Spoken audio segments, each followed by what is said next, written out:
आज का ये सुंदर मंगल प्रभात हो सकता है इस पृथ्वी पर, इस मृत्यु लोक पर कई सारे जीव शरीरों की जीवन की यात्रा का अंतिम पड़ाव हो। ये भी तो हो सकता है आज का ये सुंदर मंगल प्रभात इस पृथ्वी पर, इस मृत्यु लोक पर कई सारे जीव शरीरों की जीवन की यात्रा का नया प्रारंभ हो। हम दोनों प्रकार के जीव शरीरों की आगे की कल्याणकारी मंगलमय जीवन यात्रा के लिए हमारी सभी की ओर से, इस दिव्य स्थान से, इस पवित्र स्थान से शुभकामनाएं प्रार्थते हैं।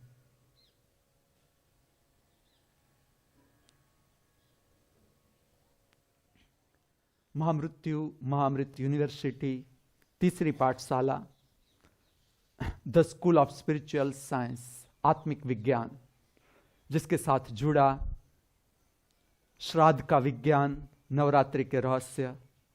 श्राद्ध का विज्ञान जो है, इस पर मैं बात करूंगा, पहले निर्भर हो जाऊं।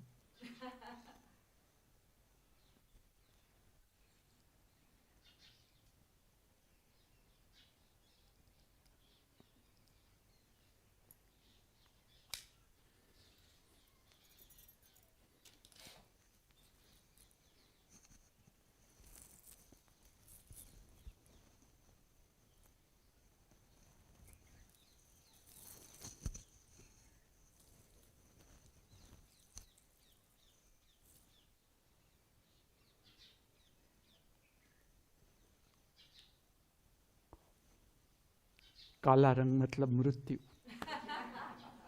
अंधेरी रात का रंग। अंधेरी रात खराब थोड़ी होती है। 24 घंटा अगर सूर्य रहे तो हमें नींद भी ना आए। मैं समझाने जा रहा हूं श्राद्ध की विधियां, क्या विज्ञान है इसका।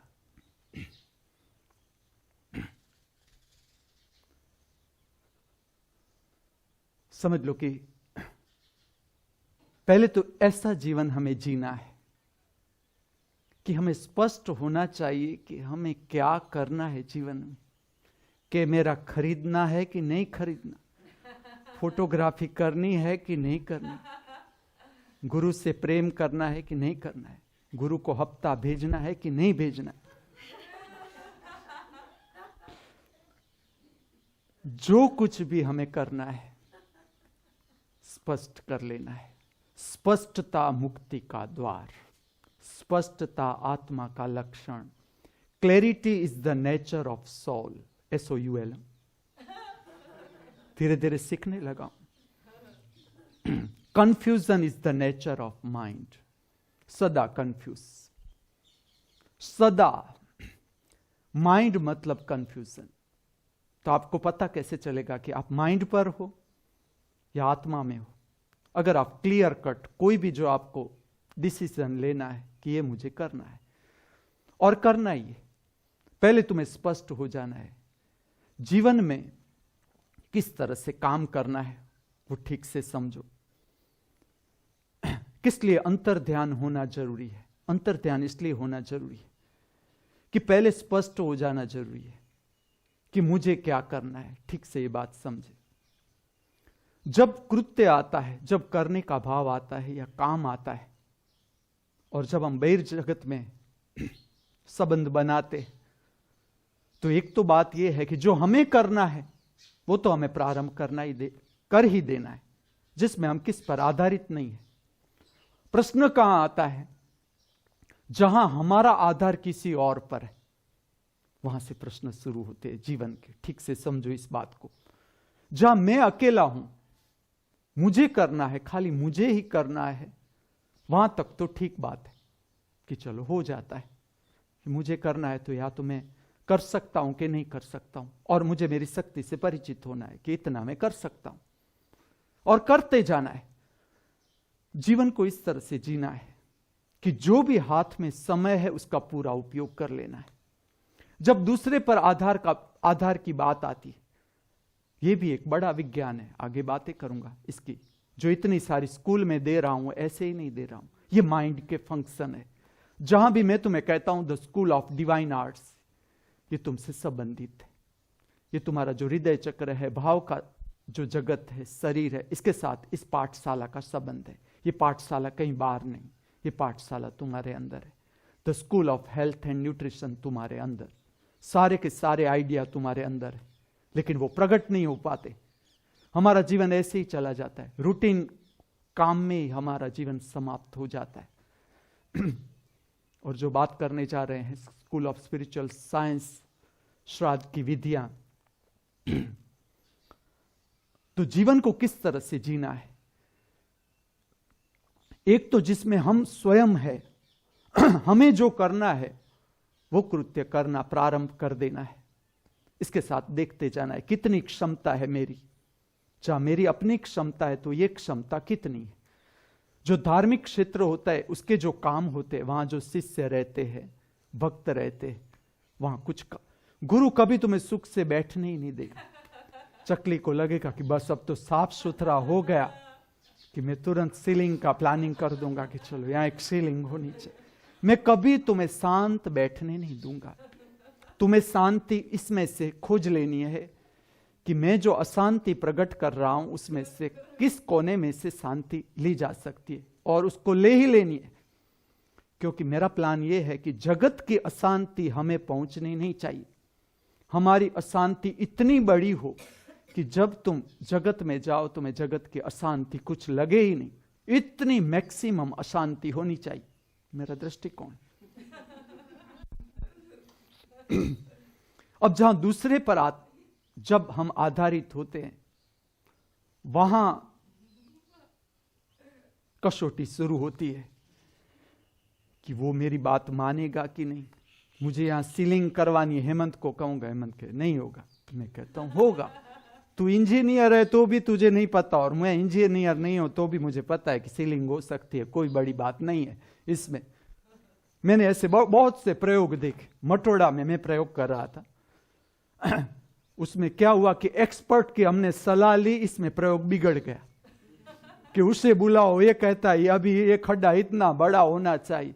अगर मैंने देसी लोगों को बुला के करवाया होता, क्योंकि मेरा काम ही देसी था, मैं खुद देसी हूं तो इसमें विदेशी नहीं चल सकते, इसलिए ससिया फेल हो जाता है मेरी परीक्षा में और भगा भाई पास हो जाता है, क्योंकि ये अमेरिकन प्लानिंग करे।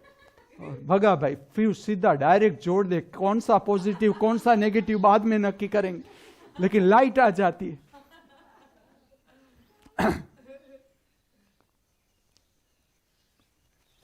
ये इसलिए समझा रहा हूं कि हम जिस साथी के साथ जीवन जीते फिर वो मर जाता है।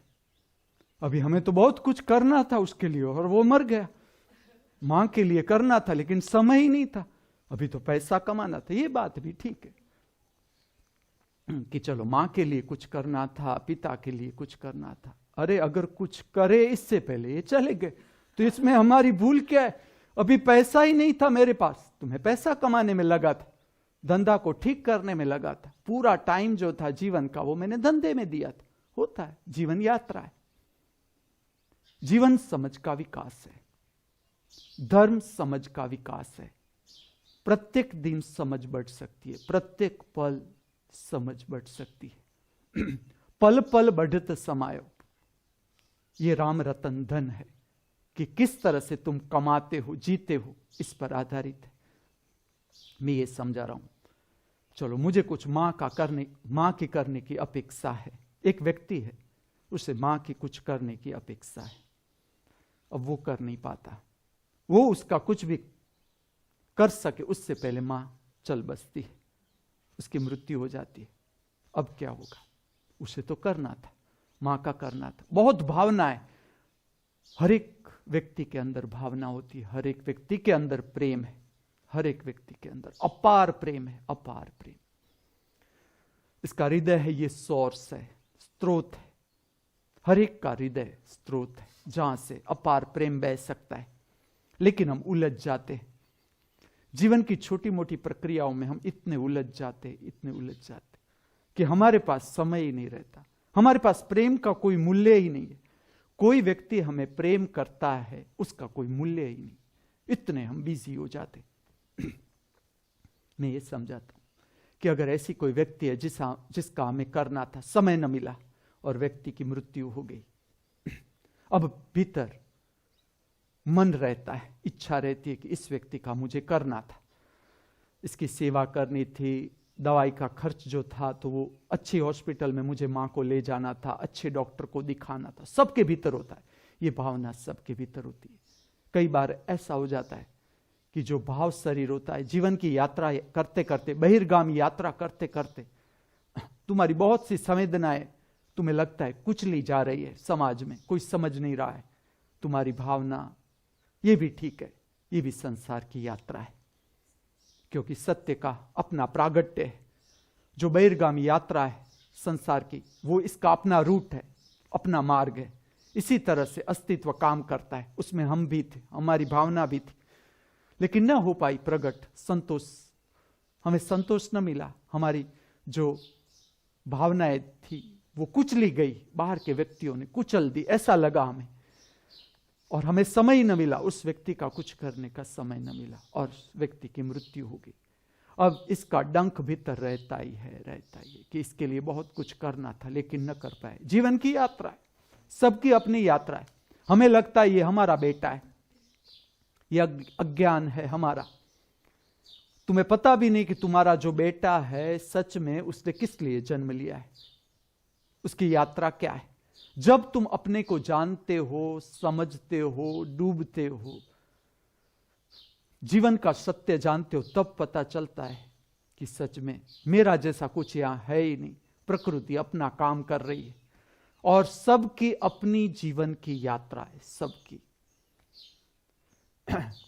किसी ने मनुष्य जीवन में 5 जीवन पूरे किए हैं, किसी ने 10 बार जन्म लिए मनुष्य योनि में, किसी ने 15 बार, किसी ने 20 बार, किसी ने 25 बार।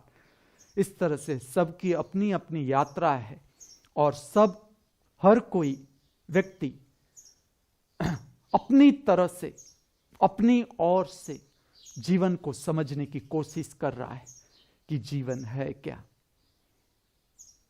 सबको प्राप्त तो करना है सुख ही, दुख चाहिए नहीं, और सुख चाहिए, ये सबका अंदर का जो भाव है, अंदर का लक्ष्य ये है, दुख नहीं चाहिए, सुख चाहिए। और इसी तरह से हमारी जीवन की यात्रा आगे जाती है, जिसमें एक व्यक्ति की मृत्यु हो जाती है, एक रह जाती है, जिंदा रह जाती है, मन है। जब तक तुम पूरा मन को नहीं समझते तो मन अनेक प्रकार की कल्पनाएं, डाउट, मन मतलब डाउट, अश्रद्धा, अविश्वास, ये मन के लक्षण। मन डाउट पैदा कर देता है। जीवन है,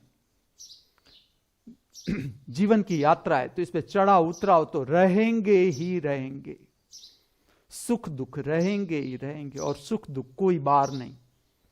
सुख दुख बाहर से व्याख्यायित नहीं किए जा सकते। सुख दुख हमारी धारणा है, हमारे भीतर की जो बन जाती है जड़ धारणा है कि ये सुख, ये दुख। कोई मेरे सामने हंसा तो ये सुख, किसी ने मुझे गाली दी, ये मेरे लिए दुख। इसी तरह से हम जीते, इसी तरह से हमारी परिभाषा है, सबकी अपनी अपनी परिभाषा है, धारणा है हमारे भीतर। तो मन अनेक प्रकार के डाउट पैदा कर देता है। डाउट कि जब व्यक्ति मर जाता है, हमारे साथ हमारा कोई संबंधी मर जाता है और हमारे जीवन में कोई मुश्किल रह जाती है। मुश्किल तो तब भी थी जब वो जिंदा था, कभी ऐसा हो ही नहीं सकता कि खाली सुख हो, दुख हो ही नहीं, कभी हो नहीं सकता। और अगर तुम्हें ऐसा लगे भूतकाल याद करके कि उस समय में मुझे सुख ही सुख था, तो उसका कारण इतना ही है कि तुम्हारा अज्ञान, उस वक्त तुम्हारी आंख पूरी खुली नहीं थी, जीवन की जो समझ है वो नहीं थी तुम्हारे पास। और भूतकाल सदा मीठा ही लगता है कि उसमें बहुत कुछ अच्छा था, वर्तमान सदा खराब लगता है। जहां हम रहते हैं वहां मन को कभी अच्छा नहीं लगता। जो जीवन हमारे हाथ में है वो कभी अच्छा नहीं लगता। ये मनुष्य की भूल है। वो सदा भविष्य में रहता है कि भविष्य को मैं भविष्य अच्छी तरह से मैं प्राप्त करूं। वर्तमान हम चुक रहे हैं। भविष्य का संबंध, भविष्य आएगा कहां से? चलो, भविष्य कहां से आएगा? भविष्य अभी से ही प्रकट होगा कि अभी मैं किस तरह से जी रहा हूं। ये क्षण में किस तरह से जी रहा हूं, ये मैं बीज बो रहा हूं भविष्य के। और मैकेनिज्म ऐसा है कि भविष्य कभी आता ही नहीं। जब भी आता है तब वर्तमान हो जाता है। जब भी हम छूने जाते हैं तो भविष्य नहीं रहता। तुम देखो जीवन को, कि जीवन किस तरह से प्रकट हो रहा है। हमें लगता है कि भविष्य में हम शांति पालेंगे, ऐसा कुछ कर ले कि भविष्य में सिक्योर हो जाए, कभी नहीं हो सकता। क्योंकि जब प्रकट होगा वर्तमान ही प्रकट होगा, और वर्तमान सदा इनसिक्योर ही होता है। देखना आप वर्तमान अगर आप ठीक से देखोगे, इनसिक्योरिटी ही छुएगी आपको, असलामती ही छुएगी। चाहे कितना ही धन हो, चाहे कितना बड़ा पद हो, कितना धन हो, कितनी संपत्ति हो, फिर भी जैसा तुम वर्तमान को छुओगे, वर्तमान की गहराई में जाओगे, इनसिक्योरिटी हाथ में आएगी। उसका कारण है कि अगर मन है तो मन भविष्य, मन कभी वर्तमान में रह नहीं सकता। ये इसका कारण है। मन मतलब पछतावा। जब कोई व्यक्ति हमारे साथ होता है, उसके साथ हम कभी प्रेम से नहीं जीते, ये मौका खो देते हैं। कोई व्यक्ति होता है तो हम सदा दोष में ही रहते हैं, उसके लिए दोष ही। हमें जो परिस्थिति में हम चूक क्या जाते कि जिस परिस्थिति में हमें अपने को निखारना है, अंदर का स्नान कर लेना है पूरा, जो समय है वो ये समय है कि अपने को हल्का फुल्का कर लेना है, वर्तमान में हल्का फुल्का, तो भविष्य में हम ऊपर उड़ सके, हल्का फुल्का हो जाए। बर्फ की पाट की तरह हमारा जो अहंकार है वो पिघल जाए, परिस्थितियों की जो गर्मी है वो पिघाल दे, हमारा अहंकार पूरा पिघाल दे, हम पिघल जाए, पूरा डिसॉल्व हो जाए। ये धर्म की यात्रा है। जो धर्म की यात्रा पर जहां धर्म शब्द आता है वहां अर्थ ही ये है कि किस तरह से अपने को हल्का फुल्का करना। जो हम भारे भरकम हो जाते हैं, भारे भरकम, उसे किस तरह से हल्का फुल्का करना ताकि हम उड़ सके, धरती से ऊपर आकाश में उठ सके। उड़ना, उड़ने का अनुभव लेना है जीवन में।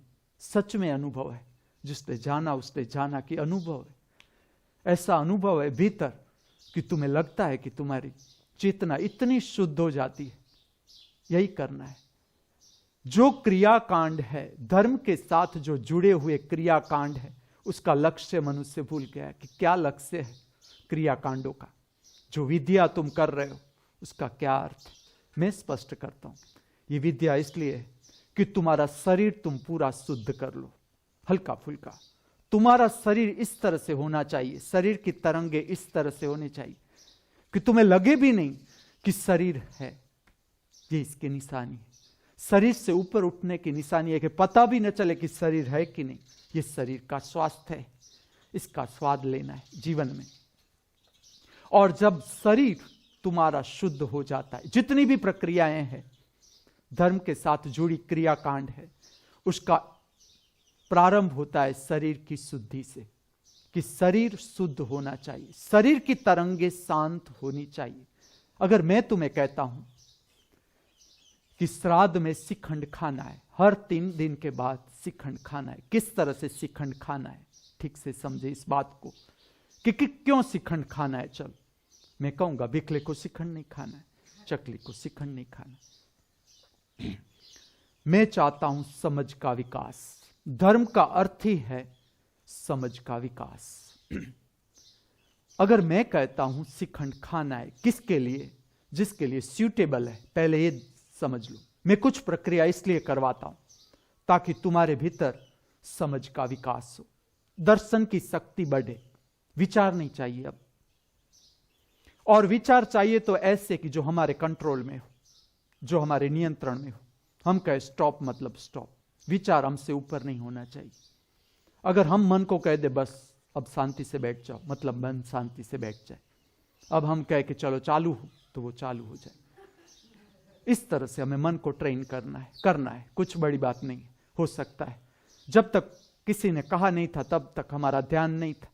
जब मैं कहता हूं तुम्हारा ध्यान की शक्ति बढ़ जाएगी, तुम्हारी दर्शन की शक्ति बढ़ जाएगी। और मैं तुम्हारी दर्शन की शक्ति बढ़ाने के लिए मैं कहता हूं मैं स्वयं ऊर्ध्वगामी गति हूं, मैं तुम्हारी दर्शन की शक्ति बढ़ाने के लिए हूं, विचार की शक्ति नहीं। विचार तुम्हारे हाथ में होने चाहिए। जहां तुम्हें जरूरी है वहां तुम मन का उपयोग कर सको।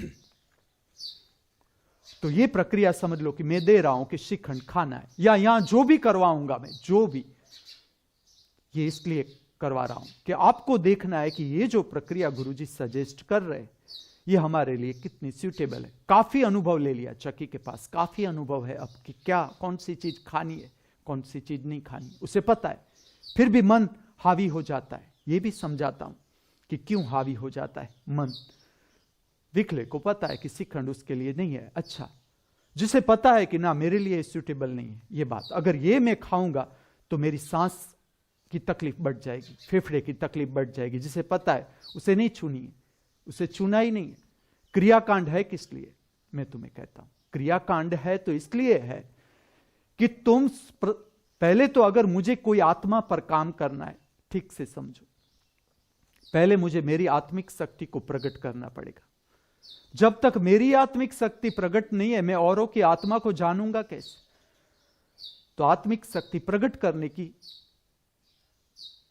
जब बात होती है, उसके साथ जो क्रियाकांड जुड़े हुए होते हैं, उसका जो उद्देश्य है ये है कि आपके शरीर को हल्का फुल्का करना, स्वस्थ करना, शांत करना, शरीर की तरंगों को स्वस्थ करना।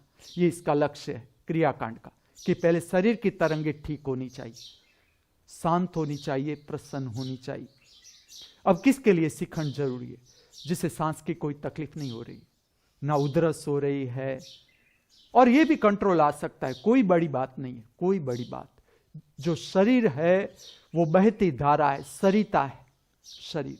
जैसे जैसे तुम जीते जाते हो, तुम अपने पर, अपने शरीर पर ऐसा नियंत्रण पा सकते हो। लेकिन जब तक तुम वो नहीं पा रहे हो, तब तक तुम्हें समझना है कि ये चीज मेरे लिए सूटेबल है कि नहीं है।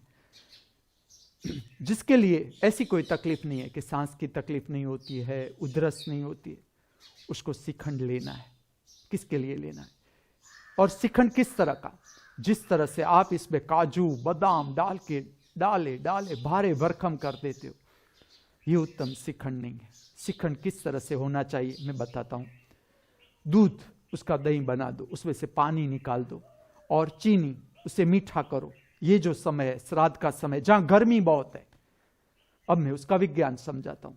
भारत में जहां गर्मी बहुत है, गर्मी के प्रदेश है, साबरकांठा, बनासकांठा तो प्रदेशी ऐसे है, कच्छ प्रदेशी ऐसे है कि यहां से कोई भी संन्यास लेता है, आप उसका टाइम देखो तो वो श्राद्ध का समय होगा। भादरवा महीना की गर्मी ऐसी होती है कि तुम्हें संन्यास नहीं लेना है, फिर भी संन्यास घटित हो जाता है, इतनी गर्मी के बाद। अब तो मुक्ति हो जाए बस।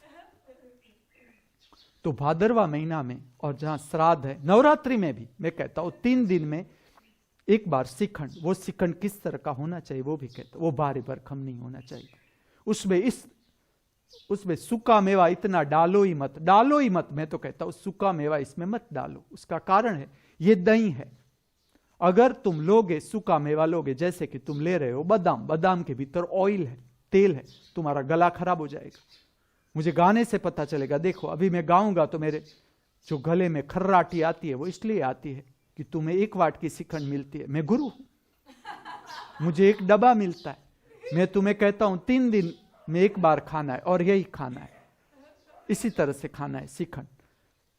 मैं रोज खाता हूं।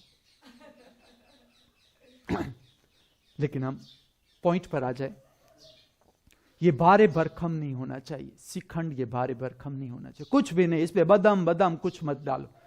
चारोड़ी, एलची और खांड, इस तरह का सिंपल श्रीखंड। थोड़ी सी केसर डालनी है तो थोड़ी सी केसर। और ये जो श्रीखंड है वो पेट है, पेट, उद्वेग जो है, जहां एक्साइटमेंट है, जिसके अंदर, जहां चिंता बहुत है, जिसका पेट उद्वेगात्मक स्थिति में है। और पेट जब उद्वेगात्मक स्थिति में होता है, डिस्टर्बेंस है, पेट के जो डिस्टर्बेंस, उसमें जो एसिडिटी है, एसिडिटी की अवस्था है पेट की, ये उद्वेग बढ़ाती है भीतर। या इस तरह का एसिडिक गैस होता है, जिसके पेट में एसिडिक गैस होता है, इसका मन भी बहुत, गुस्सा भी बहुत आता है और उद्वेग में चला जाता है इसका मन। तो चारोड़ी है, दही है, चीनी है, ये जो पेट का उद्वेग है वो शांत करेंगे। ये जो, और पेट का जो केंद्र है वो मुख्य केंद्र है। जिसका असर बहुत आता है पूरे शरीर पर। पूरे शरीर की जो उद्वेगात्मक स्थिति है उसका संबंध पेट से। तो दही शांत कर देता है। मीठा दही है तो अगर ग्लूकोज की कमी हो गई है आपके भीतर, और ये जो ऐसा समय होता है जिसमें गर्मी बहुत बढ़ जाती है, तो निराशा की तरंगे भी छा जाती है भीतर। और मैंने कल भी कहा, आज भी कह रहा हूं, जिस तरह से हमारा शरीर की स्थिति होती है, जिस तरह से हमारे मन की स्थिति होती है, जिस तरह से हमारी आत्मा की स्थिति है, इस तरह से बाहर के जगत की तरंगे हमारी ओर खींचती है और हमें असर करता होती है। तो जो इस तरह का शिखंड में सजेस्ट कर रहा हूं, जो पूनम का ये समय, मैं पूरा समय तुम्हें बता दूं, जो पूनम गई वहां से लेकर पूनम जो आएगी, ये पूनम में 3 दिन में एक बार शिखंड बनाओ। लेकिन ये शिखंड समझो, इसको सांसारिक रूप से नहीं खाना है, नहीं तो तुम चूक जाओगे। इसको दवाई की तरह लेना है, जिस तरह से हम औषध लेते हैं। पहले तो ये बात समझ लो, डायबिटीज होना नहीं चाहिए, अज्ञान है मनुष्य का। ब्लड शुगर बढ़नी नहीं चाहिए, और ब्लड शुगर बढ़ने की निशानी है तुम्हें अच्छा न लगना, एक्साइटमेंट बढ़ जाना, उद्वेग बढ़ जाना, ये सारी निशानियां हैं। अगर ऐसा आपका मूड है, उस समय आप लेबोरेटरी चेकिंग करवा के देखो कि क्या आते हैं रिपोर्ट। जब आप प्रसन्न होते हो, संतुलित स्थिति में होते हो, शांत होते हो, तब आप लेबोरेटरी रिपोर्ट करवा के देखो कि ब्लड शुगर कैसी आती है, यूरिन शुगर कैसी आ रही है, और भी जो ब्लड के रिपोर्ट है, जो जो लेबोरेटरी है, हमें उसका भी उपयोग करना है। अगर करना ही है तो मैं तुम्हें रास्ता दिखाता हूं कि किस तरह से आज की जो मॉडर्न साइंस है,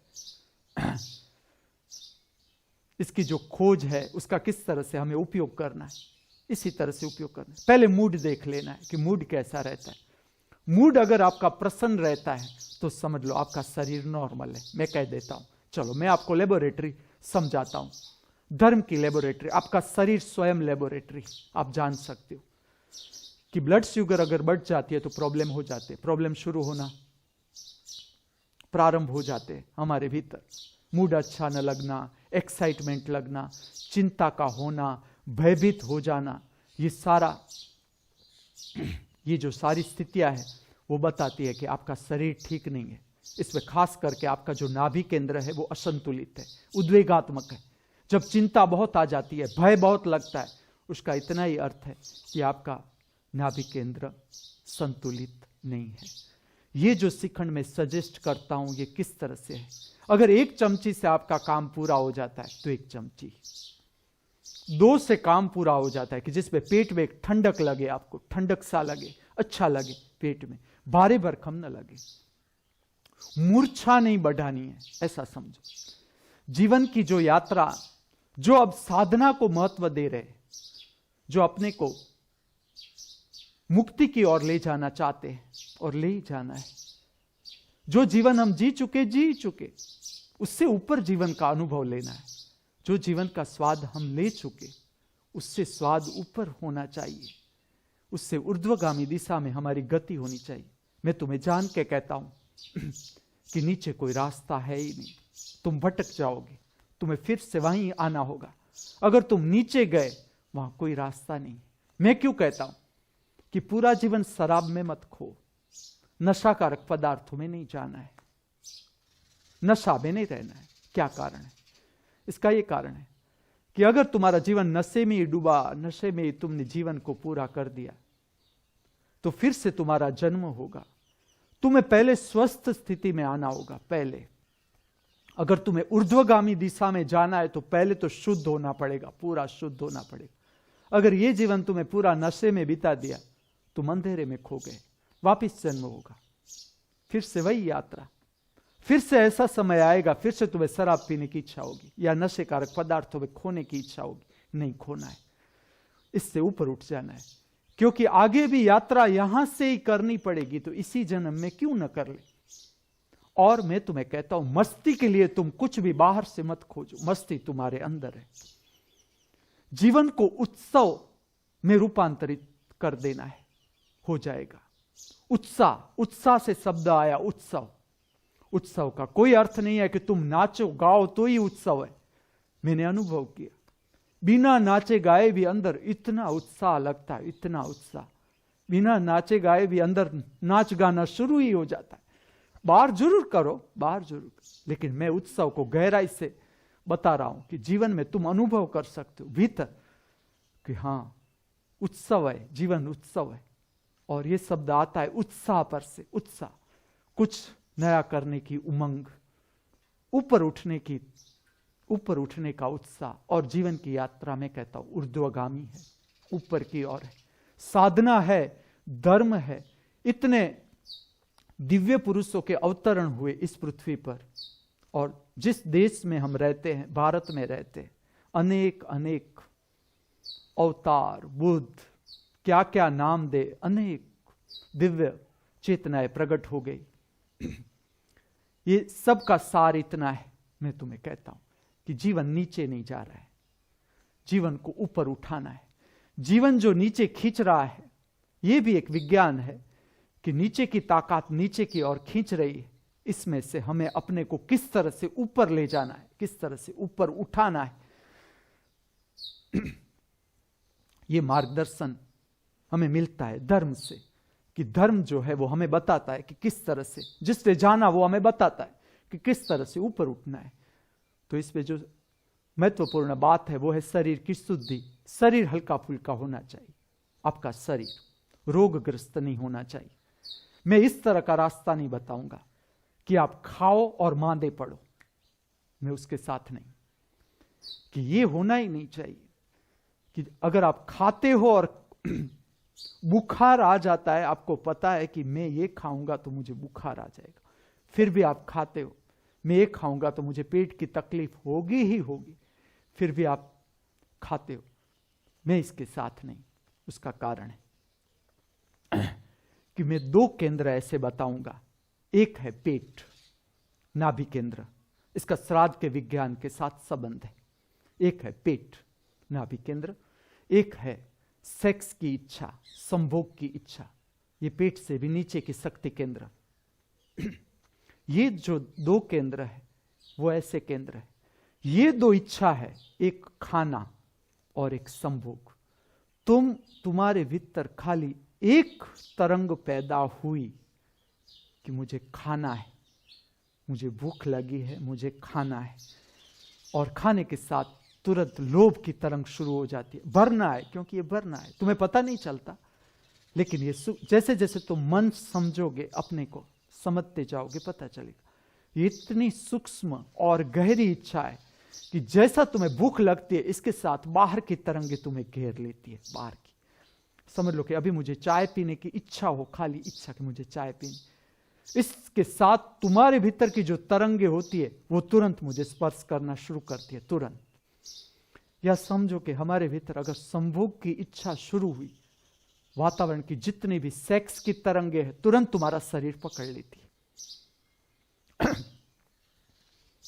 अब जिसके शरीर मुक्त हो गए, जिससे शरीर छूट गए, इच्छा रह जाती है। इच्छा बीज के स्वरूप में होती है। जब कोई शरीर छोड़ देता है तो उसकी सुसुप्ति हो जाती है, उसकी इच्छा समझ लो बंद हो जाती है, बीज के रूप में आ जाती है उसकी इच्छा, पता नहीं चलता, लेकिन तरंगे होती है, उसकी तरंगे होती है। सूक्ष्म तरंगे लेकिन होती है इसकी, वो बीज में है। जब तुम्हारा शरीर पूरा होता है और नए जीवन में की ओर तुम्हें जाना है, तो तुम समझ सकते हो कि तुम डायरेक्ट वृद्ध थोड़ा कोई जन्मता है कि कोई जन्मे और उसकी लंबी दाढ़ी है सफेद रंग की और जन्मा, नहीं जन्मता। वो फिर से धर्मानंद अगर दूसरी बार जन्मेगा तो छोटा बच्चा हो जाए। मैं अगर जन्म लूंगा आगे तो मैं छोटा बच्चा हो जाऊंगा फिर से, और फिर से वहीं से यात्रा करनी पड़ेगी। और इसके बीच का जो समय है, इसमें शक्ति सुसुप्त हो जाती है, सुसुप्त हो जाती है, लेकिन ये तरंगों की असर आती है। इसमें मुख्य दो चीज है, एक है पेट, खाना, और दूसरी है संभोग की इच्छा, जिससे ये पूरा संसार प्रकट है। तो पेट पर ध्यान दिया गया। जो श्राद्ध की विधियां है उसमें पेट पर ध्यान दिया गया कि तुम्हें गरीबों को खिलाना है, चलो गरीबों को खिलाना है। और तुम देखना, अमास और पूनम है यहां का जो हम उसको महत्व दे रहे हैं, आगे और भी बताता जाऊं जाएगा इसके साथ जुड़े रह।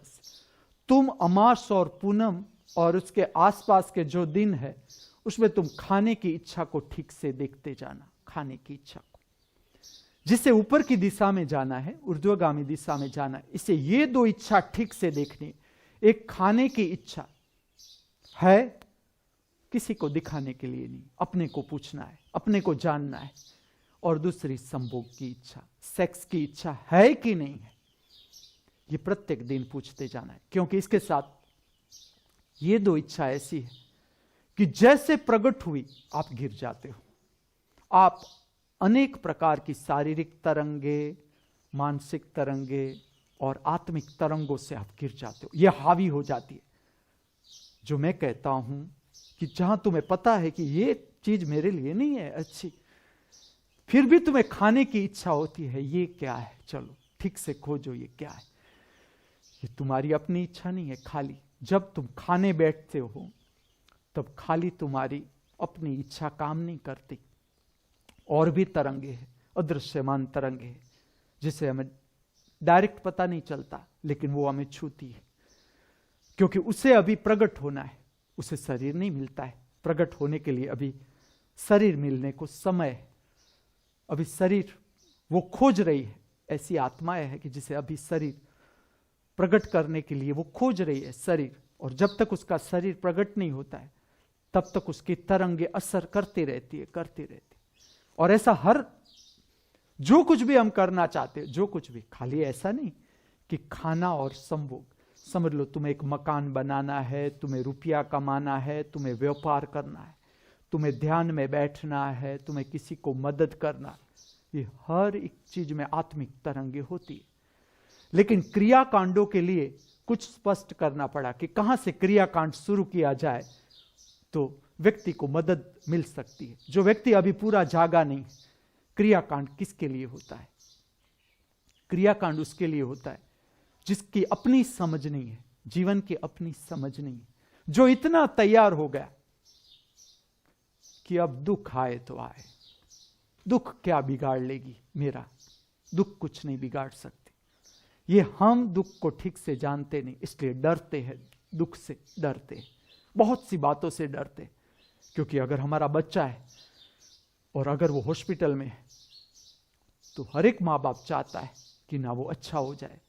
और ऐसा नहीं खाली बच्चा ही, कोई भी हमारा मित्र है, सगा संबंधी है, कोई भी है, वो अगर तकलीफ में है, वो अगर हॉस्पिटल में है, वो अगर रोगग्रस्त है और कोई बताता है कि तुम ये विधि कर लो, तो हमें होता है कि चलो हम नहीं मानते लेकिन उसके लिए भी हम ये विधि कर लेते।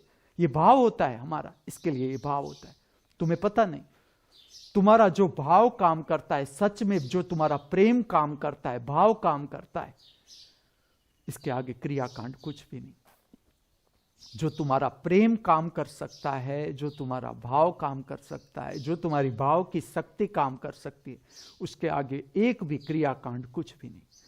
अगर तुम्हें सच में तुम्हारे भीतर प्रेम है, किसी व्यक्ति के प्रति प्रेम है, सच में तुम्हें प्रेम है, दिखावा नहीं, किसी को दिखाने के लिए नहीं, क्योंकि मन है वहां भय भी है। समझो, मैंने देखा, बहुत से क्रियाकांडों में देखा, मैंने जब बात की संसारियों के साथ तो वो कहते हैं हम मानते हैं, तुम कहते वो ठीक कहते, लेकिन समाज में क्या लगेगा अगर हम हमारे पिता की तिथि नहीं करेंगे, तो समाज में क्या लगेगा कि ये पिता को भूल गए, इसलिए हम कर रहे हैं। तो ये भय है, ये भय के कारण हो रहा है क्रियाकांड।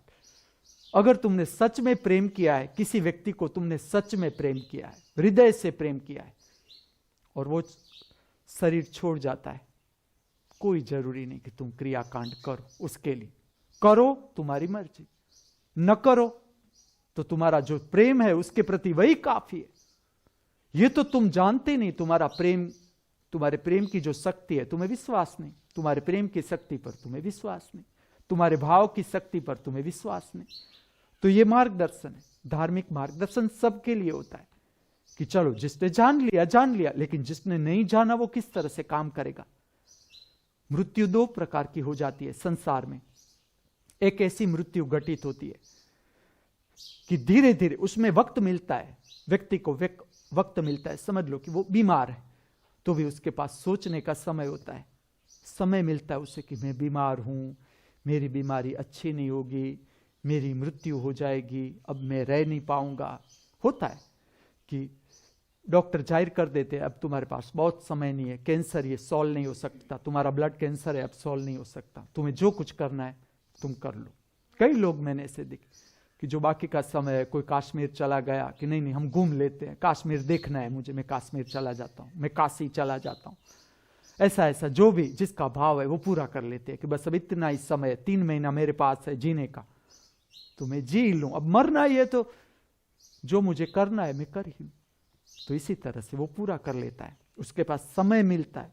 एक ऐसी मृत्यु है जिसमें तुम्हें समय मिलता है कि समझ लो कि पूरा संसार तुम पार न कर पाए, अभी इच्छा रहेगी भीतर से, अभी तुम आओगे, जन्म लोगे, फिर भी तुम्हें समय मिलता है। और ये उत्तम मृत्यु है। सांसारिक रूप से अगर देखें तो इसमें समय मिला, इसे सोचने का, कुछ समझ बढ़ी, और फिर धीरे धीरे धीरे धीरे धीरे शरीर विलीन हो जाता है, कुदरती रूप से विलीन हो जाता है। एक इस तरह की मृत्यु आती है जिसमें उसे सोचने का समय मिलता है। ऐसा समझो कि एक समय, एक मृत्यु ऐसा है जिसमें सोचने का समय मिलता है, और एक मृत्यु ऐसी है जिसमें सोचने का समय ही नहीं मिलता।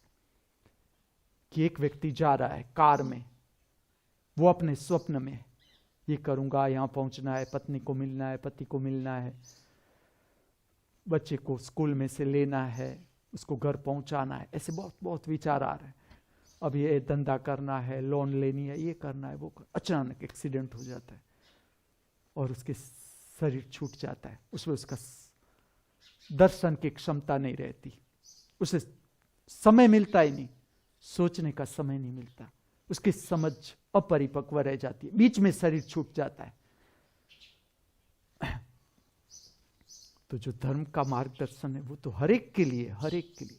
ऐसा नहीं कि मैं अगर सब मैंने डिग्री ले ली, मैं ग्रेजुएट हो गया, पोस्ट ग्रेजुएट हो गया, पीएचडी हो गया, फिर मैं कहूँ बाल मंदिर का कोई अर्थ ही नहीं, बाल मंदिर चलाने नहीं है, ऐसा नहीं हो सकता। हर एक कदम पर अनेक प्रकार के लोग हैं, अनेक प्रकार के लोग, अनेक प्रकार के मनुष्य में भी जब आप अनेक प्रकार की योनियां, योनि का क्या अर्थ, कोई अभी मनुष्य जीवन में आ रहा है, कभी अभी आ रहा है, पहला ही जन्म है मनुष्य का, पहला ही जन्म, तुम देख के पता चल सकता है कि ये मनुष्य है अभी। उसके साथ अगर तुम बात करने जाओगे धर्म की, वो कुछ नहीं समझेगा, ये क्या बात कर रहा है, ध्यान ध्यान, वो उठ के भाग जाएगा, ये क्या बात कर रहा है। अभी वो आ रहा है, अभी वो प्रकट हो रही है, उसका जीवन अभी मनुष्य योनि में प्रकट हो रहा है। कोई एक ऐसा मनुष्य है जिसका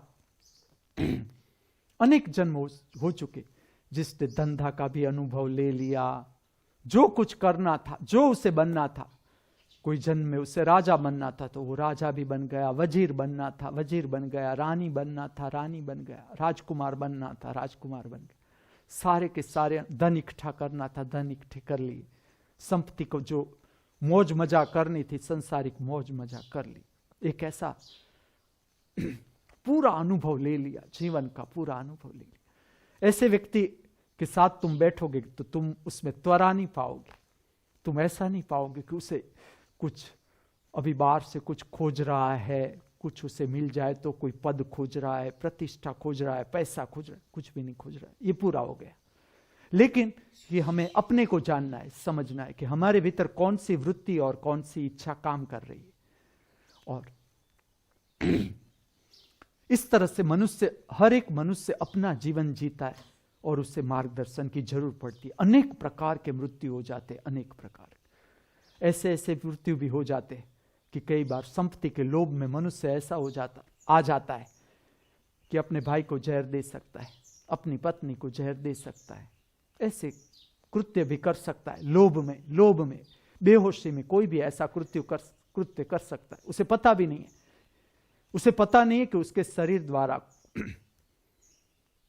निकृष्ट आत्माएं भी होती है, नीची कोटि की आत्मा होती है, वो इस तरह का तुम्हारे शरीर से काम कर सकती है। ऐसी आत्माएं, ऐसी आत्मा काम करके जाती है तुम्हारे शरीर से, तो जब तुम्हारा साथी छूट जाता है फिर पछतावा होता है कि संपत्ति के लिए मैंने इसको जहर देकर मार दिया। होता है, मुझे मिले लोग ऐसे, जिसने कबूल कर दिया कि हमने ऐसा किया, ऐसा कृत्य किया। तो चलो मैं तो कहता हूं ये तो धर्म है। धर्म तो विशालता है। अनेक प्रकार के मृत्यु है, अनेक प्रकार के मृत्यु है इस पृथ्वी पर, लेकिन उसको ठीक से अगर विभाजित किया जाए, समझ के तल पर उसको विभाजित किया जाए, तो दो तरह के मृत्यु है। एक में तुम्हें समय मिलता है।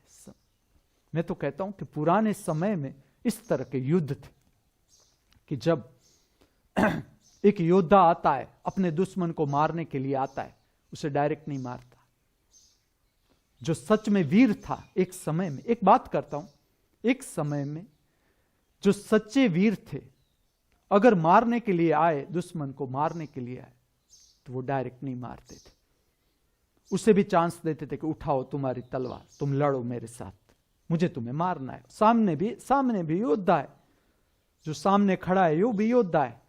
वो उससे भी कोई डर नहीं है कि चलो ये मुझे मार डालेगा तो मेरी मृत्यु हो जाएगी। तो लेकिन जो वीर है वो देता है उसे तलवार कि चलो तुम युद्ध करो मेरे साथ। उसे समय देता है, डायरेक्ट नहीं मारता, पीछे से नहीं मारता, उसकी गर्दन पीछे से नहीं काटता, उसे समय देता है कि चलो मैं तुम्हें समय देता हूं, तुम्हें जिसका स्मरण करना है, गुरु का स्मरण करना है, गुरु का स्मरण करो, तुम्हें भगवान का स्मरण करना है, तुम भगवान का स्मरण करो, जिसे तुम मानते हो, अल्लाह, ईश्वर, गॉड, तुम करो स्मरण।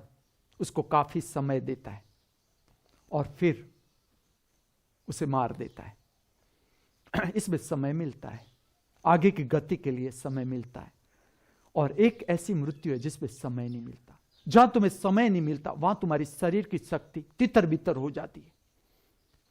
मैं किस लिए कहता हूं कि एक्सीडेंट नहीं होने चाहिए। मैं तो भाव प्रकट कर ही दूंगा। प्रार्थना का समय है, सुबह का समय है, इतने प्रतिभाशाली मेहनतु लोग मेरे सामने, जिसे हम कहे साधक, भक्त, इसके द्वारा मैं बहुत कुछ काम कर सकता हूं। मैं कहता हूं एक्सीडेंट नहीं होना चाहिए। किस तरह से हम इसको टाल सकते हैं ये भी बताऊंगा, किस तरह से हम टाल सकते हैं। ये सारी इसके साथ संबंधित है। ध्यान, प्रार्थना,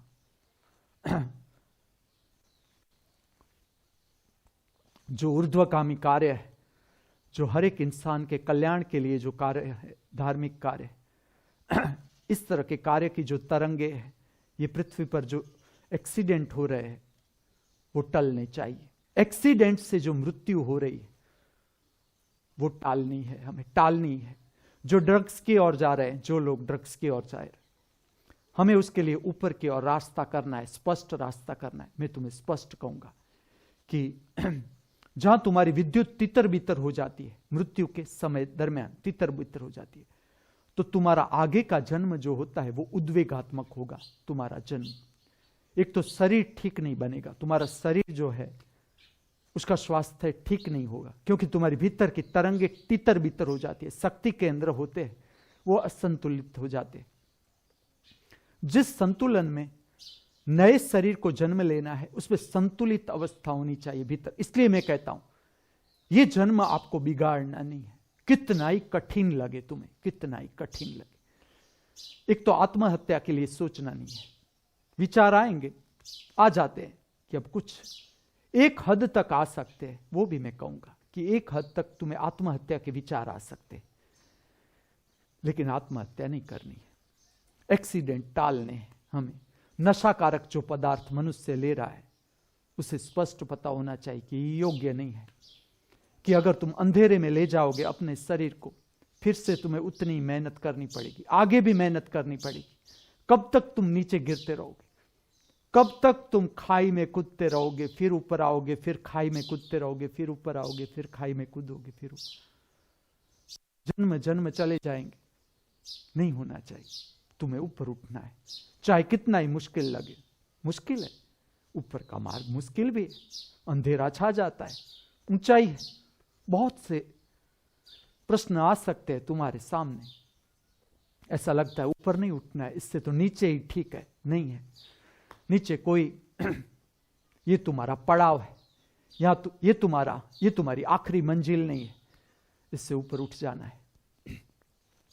तो ऐसी जो अपमृत्यु है, परिपक्व मृत्यु नहीं है, उसकी तरंग होती है। और ऐसा नहीं कि अगर मेरा भाई मर जाता है या मेरी बहन मर जाती है या मेरी पत्नी मर जाती है या मेरा बच्चा मर जाता है या मेरा पति पत्नी कोई मर जाता है, माँ बाप मर जाता है, उसकी अपमृत्यु होती है, उसकी ही असर, उसका असर मेरे पर आता है, ऐसा मत समझना।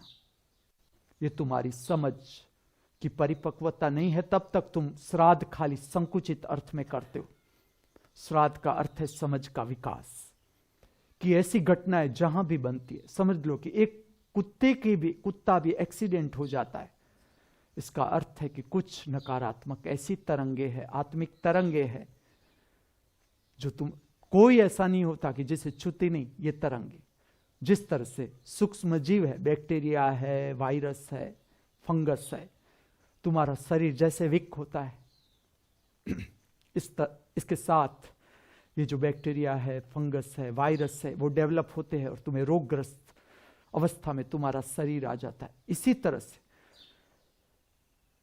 जो डल तरंगे है, शारीरिक रूप से, मानसिक रूप से, आत्मिक तरंगे है डल, ये तुम्हें छूती है। एक कुत्ते की भी मृत्यु होती है तो वो भी समझो कि इसके साथ कुछ ऐसी आत्मिक तरंगे, ये जो इंसिडेंस है, एक मृत्यु होती है तो वो ऐसे नहीं होती, ऐसे ही नहीं होती।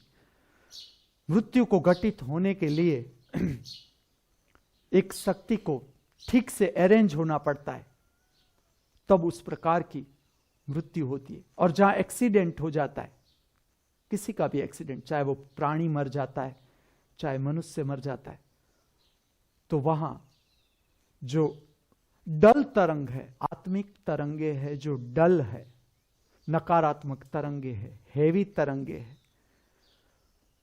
ओझिल तरंगे है, उसकी जो सघनता है, हैवीनेस है, वो ज्यादा है। इसके कारण ये घटित हो रहा है और ये सब कुछ होता है। आज समझ लो इस पृथ्वी पर 10 एक्सीडेंट हो रहे हैं और 10 एक्सीडेंट में 10 व्यक्ति मरते, तो उसकी आत्मिक तरंगे सब कुछ छूती है। ये सूक्ष्म तरंगे तुम्हें पता नहीं चलता, लेकिन ये छूती है, सब कुछ छूती है। तो जो क्रियाकांड है उसमें भोजन को बहुत महत्व दिया गया। जो श्राद्ध के साथ जो आत्मा की गति है, उसके साथ जुड़े हुए क्रियाकांड है, उसमें एक जो मुख्य भाग है वो है पेट, कि श्राद्ध में तुम गरीबों को खिलाओ, जरूरी है। क्योंकि जिसे अभी खाना मिला ही नहीं, उसे खाने की बहुत इच्छा रहती है भीतर, जिसे अभी ठीक से खाना नहीं मिला, पोषण युक्त खाना नहीं मिला, जिसे उसे खाने की बहुत इच्छा रहती है। तुम जरा देखना, मैं आगे भी बात ये की है कि मैं अमीर लोगों को मैं देखता हूं, अमीर लोगों की शादियां में मैं देखता हूं कि ये लोग खाने के लिए तरसते, इतनी आइटम। मुझे आश्चर्य होता है कि इतना तो ये लोग रोज खा सकते, रोज 5 स्टार होटल में जाके खा सकते, इतना धन है। फिर भी अगर आप शादी देखो तो उसमें उतना ही दिखावा भी होता है। जहां मन है वहां औरों को आकर्षित करने की इच्छा भी रहती है, लेकिन खाने की इच्छा तुम देखना, हम सबको होती है खाने की इच्छा। तो जो लोग गरीब है, जिसे ठीक से खाना नहीं मिलता, उसे खाने की इच्छा बहुत होती है। तो जो श्राद्ध के समय का जो खाना है, उसमें मैं 2 चीज पर ध्यान दूंगा, ध्यान ले जाऊंगा तुम्हारा जो कर रहे हैं क्रियाकांड। एक है मिष्टान होना चाहिए, गरीबों को मिष्टान खिलाना है उस समय, जितने भी गरीब तुम खिला सको, ये तुम्हारी क्षमता। तुम 5 को खिला सको, 10 को खिला सको, 1000 को खिला सको, लाख को खिला सको, बहुत धन है। तुम्हारी वृत्ति, तुम कितने को खिला सकते हो, तुम उन लोगों को खिला दो। इसके साथ वातावरण में ऐसी तरंगे होती है, नकारात्मक तरंगे।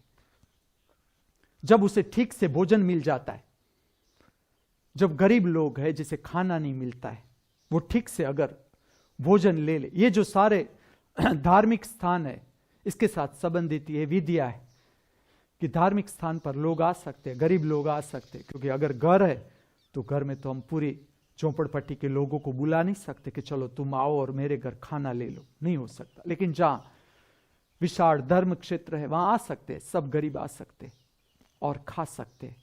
और ये इसलिए इसका विज्ञान ये है कि तुम गरीब लोगों को खिलाओ, जो भूखे लोग हैं, भूखे लोग, उसको तुम खाना दे दो।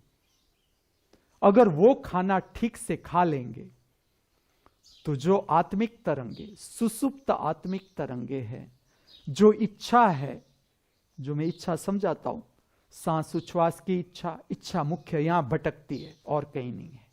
इच्छा के मुख्य द्वार ये है, सांस उच्छ्वास की इच्छा, मतलब जीवन की इच्छा। जब जीवन मिलता है तो पेट भरने की इच्छा, खाने की इच्छा, और पेट भर जाता है तो संभोग की इच्छा। संभोग की इच्छा के साथ जुड़ता है मटेरियल। तो जो क्रियाकांड में जो जुड़ता है तो वो एक है खिलाओ, दूसरा है जो हर कोई कर सकता है, थोड़ा बहुत पैसा होता है तो भी वो वस्त्र दान कर सकता है। वस्त्र दान और कुछ भी नहीं, ये पेट से आगे का केंद्र है। मटेरियल जहां आए तुम ऐसा समझो, धर्म के क्रियाकांड में जहां मटेरियल का दान आए कि तुम दान दे दो, वस्त्र का दान दे दो, गरीबों को तुम वस्त्र दे दो, ब्राह्मणों को तुम वस्त्र दे दो, जहां भी वस्त्र दान है मतलब मटेरियल। और मटेरियल जहां है वहां तुम समझो इसका संबंध है संभोग की इच्छा के साथ। ठीक से समझो तो संभोग की जो इच्छा है, इसमें एक शरीर दूसरे शरीर को खोजता है, मतलब मटेरियल खोजता है। शरीर मटेरियल है, ठीक से देखो, शरीर आखिर मटेरियल है।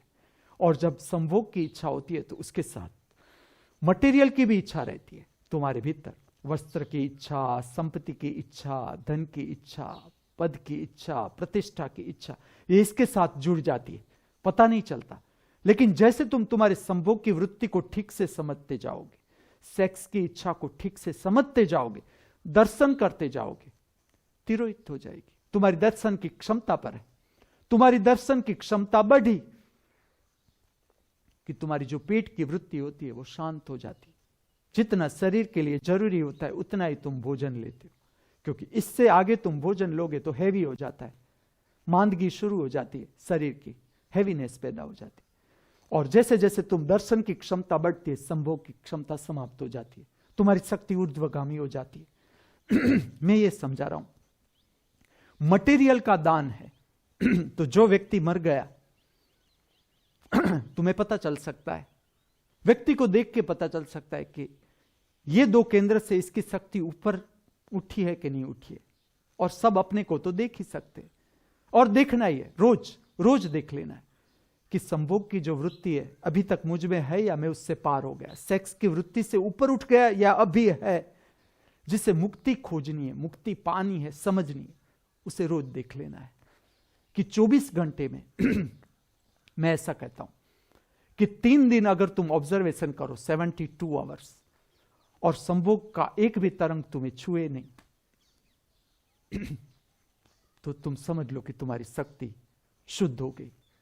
जो मूलाधार चक्र की शक्ति है वो पूरी शुद्ध हो गई। पहले तुम्हें शुद्ध होना है। जब तक तुम शुद्ध नहीं होते, क्योंकि सेक्स की तरंग हैवी होती है, वो कहीं से भी तुम्हें छू सकती है, कहीं से भी। ये इतनी सेंसिटिव तरंग है कि तुम्हें तुरंत पकड़ लेती है, तुरंत। तो ये समझ लेना है, जिसे मुक्ति की ओर जाना है उसे रोज देखना है, रोज। और जैसे जैसे तुम्हारा ये केंद्र शुद्ध होता जाएगा, समझना है, इसके साथ मटेरियल की इच्छा समाप्त हो जाएगी। मैं मेरे जीवन से कहता हूं, मटेरियल की इच्छा नहीं रहती। चाहे तुम्हारे पास हो तो भी फर्क नहीं पड़ता, तुम उसका उपयोग कर लोगे। चलो, तुम्हारे पास कोई मटेरियल है, तुम्हारे पास 10 कपड़े और किसी के पास एक भी वस्त्र नहीं, तो तुम उस वस्त्र का उपयोग कर लोगे कि मैं 10 वस्त्र का करूंगा क्या। तो मटेरियल से तुम मुक्त हो जा सकते हो। लेकिन जो लोग नहीं हुए, चलो, हमारी भावना है कि वो भी आगे जाए। सबकी भावना होती है ये कि जो हमारा मित्र था, पत्नी था, उसकी गति हो, जीव की गति हो। तो उसके साथ जो श्राद्ध जुड़ती है वो इस तरह की जुड़ती है। श्राद्ध का जो क्रियाकांड जुड़ता है वो इस तरह का कि एक तो तुम खिलाओ, किसी को भी खिला दो, तुम खिला दो, पेट की तरंग को शांत करो। चलो, तुम्हारी पत्नी न रही, पति न रहा, कोई बात नहीं, और लोग हैं जिसका अभी भूख समाप्त नहीं हुई है। मुख्य ये है कि जो गरीब है, इस विधि को मैं ठीक से स्पष्ट इसलिए कर रहा हूं कि जो गरीब है, जिसको खाना नहीं मिलता है, वो अगर मिल जाए तुम्हें श्राद्ध की विधियों में तो उत्तम बात है। तुम ज्यादा असरकारक काम हो सकता है। और इसमें दो चीज पर ध्यान देना है। एक, मिष्टान सबको चाहिए, ग्लूकोज चाहिए, शरीर को, मन को, मगज को, माइंड को ग्लूकोज चाहिए जीवन के लिए। तो एक मिठाई चाहिए, और मिठाई भी सात्विक, उसे पोषण वाली होनी चाहिए, जैसी तुम्हारी क्षमता। मैं जो तुम्हें समझा रहा हूं वो ये नहीं समझा रहा कि तुम्हारे पास 1 लाख रुपया दान करने का है, तो मैं तुम्हें नहीं कहता कि तुम 5 लाख का दान करो। तुम्हारे भीतर अगर 1 लाख की भावना है तो 1 लाख ही, 1 लाख एक भी नहीं। तुम्हारी अपनी इच्छा क्या है, तुम्हारी अपनी इच्छा कितना दान करने की है। मैं समझा रहा हूं श्राद्ध के साथ जुड़े क्रियाकांड जिसमें मृत्यु हो गई, इसके तुम्हारी भावना है कुछ करने की, तुम्हें खींचना नहीं है, तुम्हें इसके लिए लोन नहीं लेनी है, तुम्हें इसके लिए देवा में नहीं डूबना है। यह गलत बात है। अगर तुम्हारे पास पैसा नहीं है और तुम उधार करते हो, तुम देवा लेते हो, मैं कहता हूं यह गलत बात है। जब तुम ऐसा समझो, तुम राह देखो। अगर तुम्हारे पास पैसा नहीं है काम करने का, तो मैं ऐसा कहूंगा कोई जल्दबाजी मत करो। तुम ऐसा कर लो कि जब मेरे पास इतने रुपये आ जाएंगे, मैं तुम्हारे लिए काम करूंगा, मैं तुम्हारे लिए जो करना चाहता हूं कि गरीबों को मैं खिलाना चाहता हूं तो मैं खिला दूंगा गरीबों को। अगर तुम्हारे पास इतना ही रुपया है, मैं हर एक इंसान के लिए समझा रहा हूं, हर एक इंसान, हर एक प्रकार के लोग होते। कोई लोग होते हैं वो एक व्यक्ति को, 2 व्यक्ति को खिला सकते हो, बस मैं कहता हूं 2 व्यक्ति को ही खिलाओ, कोई उधार करने की जरूरत नहीं। मैंने ऐसे देखे कि जो देवा होते हैं उसमें डूब जाते लोग, और देवा का कि खुद के पास पैसा नहीं है, उधार लेकर आते हैं कि चलो ये करना है, मृत्यु की विधि करनी है, उधार लेकर आते, उसका ब्याज चुकाना, और ब्याज फिर चुकाने के लिए पैसा नहीं होता है तो शराब पीते हैं, अपना जीवन नष्ट कर देते। वो तो मैं कभी बताऊंगा ही नहीं तुम्हें। इस तरह का विज्ञान है ही नहीं। इस विधियों का ठीक से समझना है कि इस विधियों का विज्ञान क्या है, तुम्हारी क्षमता कितनी। मैं कहता हूं सच में अगर तुम्हारे भीतर भावना है तो कोई इतना दरिद्र है ही नहीं। सच में भावना है तुम्हें देने की, चाहे तुम एक व्यक्ति को खिला दो, चलो व्यक्ति भी नहीं, तुम गाय को चारा दे दो कि ये 5 गाय को मैं चारा की व्यवस्था कर सकता हूं, बहुत है, तुम 5 गाय को चारा दे दो। तुम्हारे भीतर से समझ लो उदारता आत्मा की तरंग, उदारता आत्मा का लक्षण। तुमने अगर 5 गाय को चारा डाला, तुम देखना जब तुम किसी को कुछ देते हो, किस लिए देते हो। ये जो विधि है पूरी कि माधुरी को होता है कि नहीं गुरुजी को घुंघरू चाहिए, अब वो ज्यादा प्रसन्न हो गए क्योंकि स्मितु तैयार हो गई, लेकिन मैं माधुरी को भी पूरा चांस दूंगा कि कोई बात नहीं, जो घुंघरू के पैसे हम किसी और में डाल सकते, उपयोग कर ही लेना है। मैं ये समझाता हूं कि जब तुम किसी को कुछ देते हो तो तुम्हारे भीतर स्पेस बनती है, आत्मा जगती है, आत्मिक शक्ति जगती है तुम्हारे भीतर। देखना तुम, जब तुम्हें प्रसन्नता छूती है, जब तुम्हें विस्तार छूता है, मन विलीन हो जाता है। और जैसा मन विलीन होता है तो बाहर से जो डल तरंगे हैं वो तुम्हें नहीं छूती, उस एक क्षण के लिए भी कट ऑफ हो जाती है। जो बाहर की तरंगे थी कट ऑफ हो जाती है और तुम्हारी जो आत्मिक विद्युत है वो जग जाती है। और जैसे तुम्हारी आत्मिक विद्युत जगती है, उसके साथ समझ बढ़ती है तुम्हारे भीतर। तुम्हें पता भी नहीं चलता लेकिन समझ बढ़ती है, जीवन की समझ बढ़ती है। तुम एक काम करते हो, समझ लो कि तुमने 5 गायों को चारा डाला, खाली 5 गायों को। देखना तुम, ये विकास है। धर्म और तुम्हारी समझ का विकास न हो तो तुम अपने को धार्मिक मत कहना। अगर तुम कह रहे हो कि मैं धार्मिक हूं तो तुम समझो कि तुम्हारी समझ का विकास होना चाहिए, जीवन विकसित होना चाहिए। और आत्मा का जो अनुभव है वो सदा इस तरह से है कि एक बार तुमने आत्मिक तरंग से काम किया, आत्मिक तरंग प्रकट हुई तुम्हारे अंदर, आत्मिक तरंग और ऊपर चली जाएगी, ऊपर से तुम्हें खींचेगी। दूसरा प्रसंग आएगा तुम्हारे जीवन में, अपने आप आएगा, ये तुम खाली ऑब्जर्व करो।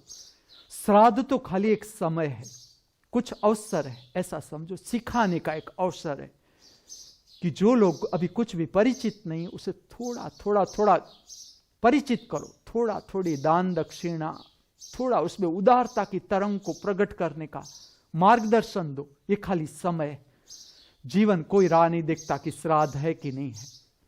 तुम ठीक से काम करते जाओ, काम करते जाओ, दूसरा चांस अपने आप आता है, दूसरी तक अपने आप आती है। तुम ऑब्जर्व करो कि ये बात सच है कि नहीं, तुम और तैयार हो जाते हो। 5 गाय को तुमने चारा दिया, दूसरी बार ऐसा लगता है ना ना 5 नहीं, मैं 10 को दे दूं, हो सकता है 10 को मैं दे सकता हूं। तुम्हारी हिम्मत बढ़ जाती है।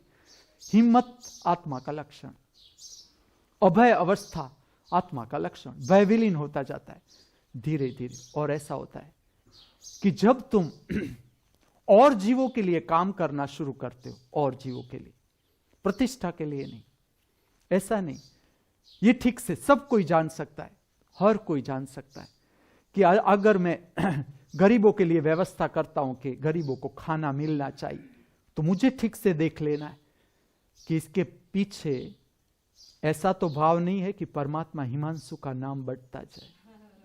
होता तो है परमात्मा को दुख भी होता है कि परमात्मा प्रकट हो गया, अभी भी टीवी पर नहीं आता है, हर कोई नहीं जानता है इस पृथ्वी का इंसान कि कोई एक है जो परमात्मा हिमांशु है। दुख भी होता है कि परमात्मा आता है पृथ्वी पर और कोई नोंद नहीं ली गई, तो परमात्मा को भी दुख होता है। लेकिन ये विधि इस तरह से है।